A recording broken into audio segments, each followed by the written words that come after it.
Oke, kembali lagi di So Jadi Pandit. Setelah kemarin gue tidak buat video karena memang liga sudah usai.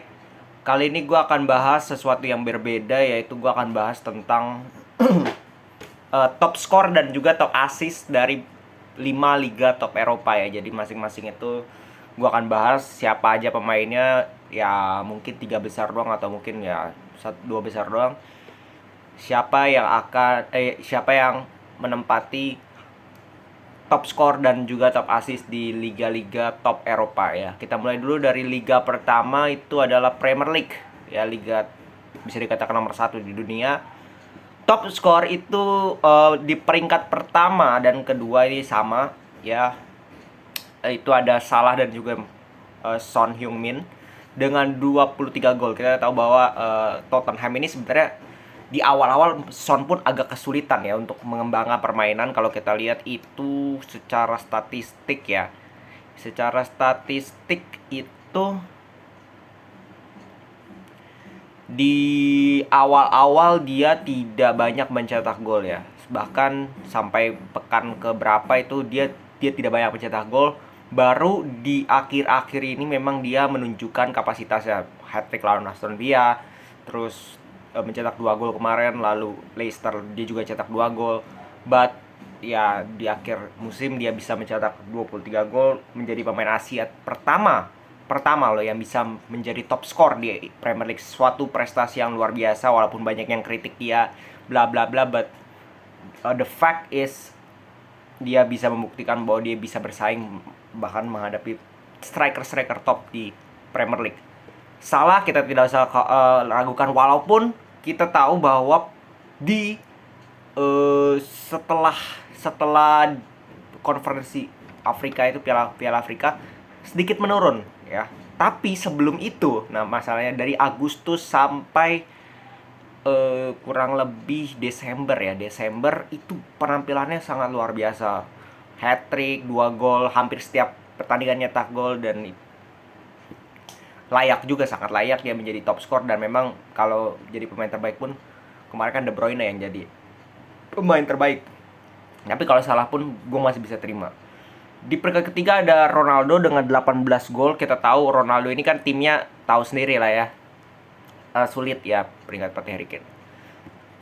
Timnya sulit, 18 gol, bahkan timnya itu 57 gol mencetak gol tapi 57 juga kebobolan. Jadi Ronaldo ini hampir berkontribusi sepertiga ke atas ya, sepertigaan gol dari Manchester United, walaupun dia juga tidak selalu bermain di setiap pertandingan.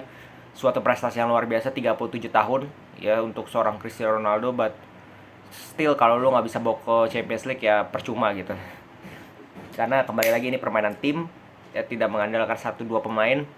Jadi ya rada sia-sia, but secara individual memang luar biasa secara individual ya kalau gue bilang. Terus dari assist itu ada Salah 13, Salah luar biasa kan gue bilang. 23 gol, top skor juga, top assist juga. Trent Arnold 12 dan juga Mason Mount 10.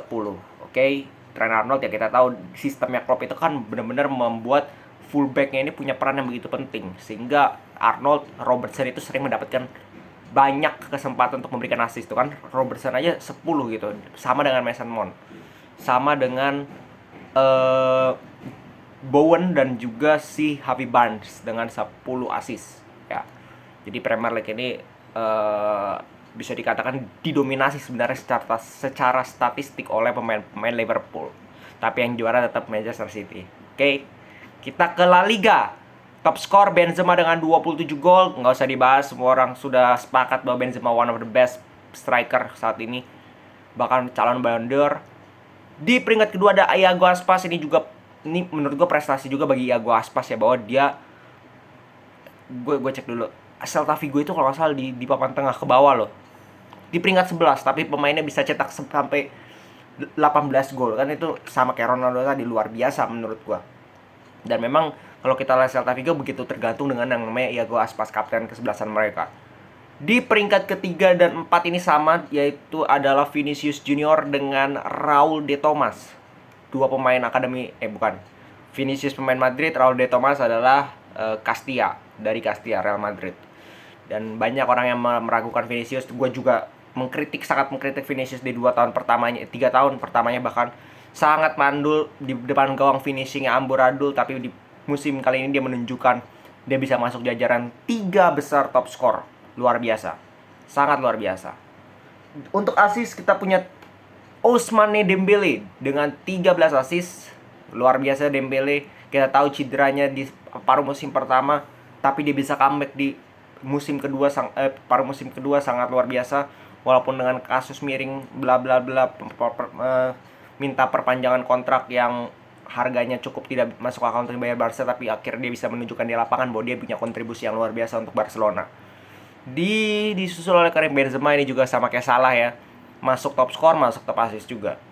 Lalu ada Iker Muniain dari Athletic Bilbao. Jadi cukup bervariasi juga dari La Liga, tidak didominasi oleh satu klub. Terus kita ke Ligue 1. Itu adalah Mbappe sebagai top skor dengan 28 gol. Jadi kalau kita lihat Ligue 1 ini golnya paling Ligue 1 28 gol, Kylian Mbappe disusul oleh Wissam Ben Yedder dan Martin Terrier. Martin Terrier ini klubnya Rennes loh, tapi dia bisa cetak 21 gol ya. Kita tahu berarti kualitas dari Rennes itu peringkat 4. Dan ini pemain kan namanya kurang terkenal. Kalau di Ligue 1 ya, Marino Diaz saja bisa cetak banyak gol di situ. Jadi gua nggak heran. Oke, kita ke asisnya Mbappe lagi ya. For sure Mbappe menurut gua memang menjadi pemain yang sangat penting di Paris Saint-Germain, makanya dia sangat dipertahankan sampai segitunya, karena memang kontribusinya musim ini hampir 50% dari Paris Saint-Germain menurut gua, subjektif. Tapi kalau kita lihat dari gol-golnya itu ya, mungkin gua rasa lu setuju dengan gua. Asis kedua ada Lionel Messi dengan 14 asis ya. Kita tahu Messi ini banyak dikritik karena banyak golnya itu cuma 4 kalau nggak salah, 6 ya, 4 atau 6. Sangat sedikit untuk seorang Lionel Messi yang biasa mencetak hampir 34 gol semusim. Kali ini di all competition itu paling cuma 12 atau 13 belasan lah. Tapi asisnya bisa dikatakan cukup banyak juga, 14, cukup luar biasa juga. Messi bisa membagi karena ya di depannya ada Mbappe. Jadi di passing kayak gimana pun Mbappe bisa dengan skill individunya bisa mencetak gol. Jadi nggak heran juga. Di peringkat ketiga ada Benjamin Borihout. Ini pemain dari Rennes juga dengan 12 assist. Oke, kita ke Serie A. Serie A ada Ciro Immobile dengan top skor 27 gol kalau nggak salah. Dia juga pernah jadi top skor pada saat Ronaldo pertama kali di 2018-2019 kalau nggak salah, itu dia juga pernah menjadi top skor. Kali dia menjadi top skor lagi dan disusul oleh Dusan Vlahovic. Ya, Dusan Vlahovic itu masuk di paruh musim kedua bagi Juventus, tapi dia juga sudah mencetak banyak gol sebenarnya pada saat dia di Fiorentina. Jadi setengah-setengah lah istilahnya, 24 gol. Itu dibagi 2 lah. Terus Lautaro Martinez disusul dengan 21 gol. Dan dari 3 pemain ini tidak ada pemain AC Milan juara dari kampion Scudetto. Ya, ini membuktikan bahwa AC Milan tidak tergantung pada striker mereka ya. Benar-benar bahkan 15 besar pun tidak ada pemain AC Milan. Luar biasa ini. Artinya benar-benar bermain sebagai as a team, semua pemain bisa mencetak gol AC Milan. Terus assist itu ada Domenico Berardi dengan 14. Ini luar biasa, berarti ada top skor dan juga top assist dikuasai oleh pemain Italia. Walaupun di timnasnya mereka bawa timnas Italia tidak lolos Piala Dunia ya. But di Liga ya namanya Serie A, dia bisa jadi top skor, top assist. Disusul oleh Hakan Calhanoglu dan Barella dengan 12 assist. Dan disusul oleh Sergej Milinkovic-Savic dengan 11. Oke.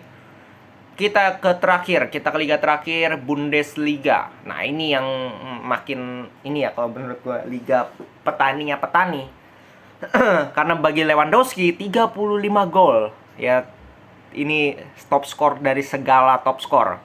Lewandowski dengan 35 gol, disusul oleh Patrick Schick dengan 24 gol dan juga Haaland dengan 22 gol. Jadi kalau orang bilang ya Haaland hebat kalau menurut gue, tapi jangan lupa bahwa musim ini dia juga banyak cedera. dan masih kalah jauh dengan Lewandowski. Perolehan gol kalah 13 gol. Ya jadi ya dia striker hebat, cuman kalau ke level Lewandowski, come on. Terus assist itu ada Thomas Muller dari Bayern Munchen lagi, sangat layak, 18 assist. Disusul oleh Christopher Nkunku. Ini juga pemain yang menurut gue cukup luar biasa nih ya. Dia mencetak 15 gol plus dia mencetak berapa gol ya? Kita coba cek. 20 gol plus 13 assist. Jadi cukup luar biasa menurut gue apa yang dilakukan oleh Christopher Nkunku, pemain muda, pemain buangan dari PSG juga. Disusul oleh Moussa Diaby dengan 12 assist. Oke? Jadi segitu dulu gue kasih tahu ke kalian bahwa sesuai dengan beberapa analisa juga tentang top score dan top assist di 5 liga top Eropa. Dan menurut gue hampir semua dari top score, top assist ini sangat layak berdasarkan performa mereka. Memang mereka layak disebut pemain-pemain terbaik dari liga masing-masing.